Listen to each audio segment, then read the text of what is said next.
two real quick mobility drills for the thoracic spine. So the spine there in between the lumbar vertebrae and the cervical vertebrae. But that thoracic spine region, we're going to challenge it today in a little hip flexor stretch, but we're going to, and we'll do it standing as well, but we're going to do both with a band, kind of give you some active resistance, trying to open up that thoracic spine a little bit, maybe get a little bit more mobility, a little bit more movement through that thoracic spine, a little bit more rotation, flexion, extension through that area. So let's take a look at it real quick. Again, setting up in like a little hip flexor stretch, your normal little hip flexor stretch that you might do, but we're going to, again, use the band.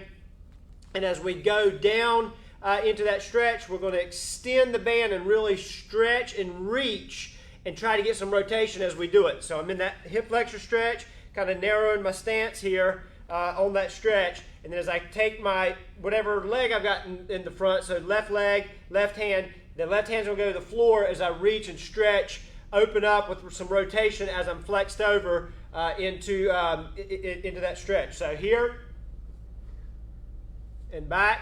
So we're really trying to open up there and getting as much rotation as we can. So if you can add a little bit more resistance to that stretch and then add in a little bit more rotation, again, you'll incorporate a little bit more mobility through that spine. So there, and really trying to open up. Looking at it on the other side, switching hands, switching sides. So we're going here and rotating open.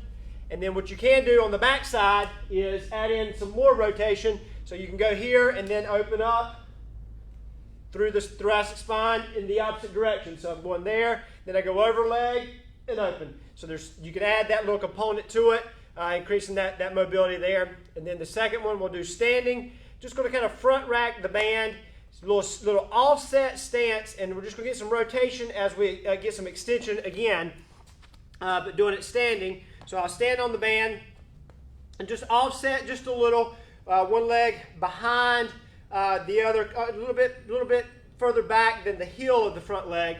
Rack that band. I like to hold here so it doesn't slide off as you go into that rotation. So I'm kind of holding here, and then I'm going to rotate to the open side. The open side is the leg that's back. So we're going to go here, up, and really trying to rotate up and around. So up and around. So I'm working on that thoracic rotation, and I'm getting some extension in there as well. And that's what it looks like going to the right. Let's look what so you can see to the left, very same stretch. And then going up, so I'm rotating up and around. So just adding that resistance and really pushing through some resistance really will help incorporate a little bit more mobility through that thoracic spine. So try those two guys out, see what you think. Videos always here on Facebook, over on YouTube, check the newsletter. It's always available.